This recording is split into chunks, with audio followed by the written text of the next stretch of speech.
So on these jobs, I've put my 1.5 inches through the wall for the sink inside, and they've rendered round it. So I'm struggling now to get my fitting into the wall. So I need to expand that hole a little bit, and I'm going to do that with this drift kit. So this one is 1.5 inches. I've got one for expanding 1.25 inches, and one for expanding 21.5, so that's 3/4 overflow. So basically all we need to do is you pop it into any core, so that keeps it centre, so that's central. That now goes inside there. I'm going to drill the hole and I'll show you what it's like in a minute.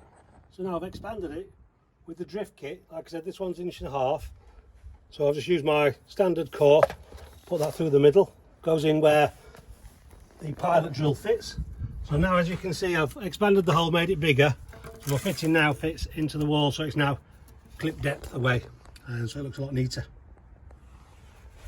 So this is what you get in the drift kit. So you get a little bolt to hold the drifts on the end, you get your bar that fits straight in to your core, and you get these. So you've got 32mm, 1.25 inches, 1.5 inches and 21.5. So you can expand those to whatever size hole you need, and so basically you can interchange them. So you just put that on, screw it into the top, so that's now 1.25 inches. Like I said, 3/4, 1.5 inches. We've also got an adaptation for this. So this is called the grinder head. So if you've got an unequal surface like brickwork, or maybe pebble dashed or something like that rendered, and it's not flat, you want to make it flat, you can do it with that. It's called the grinder head.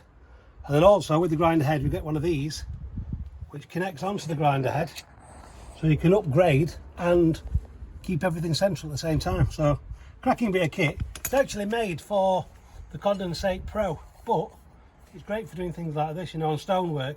If you've got stonework, you want to put a nice outside tap and make it flat, fantastic. And you know what? That's why I love plumbing.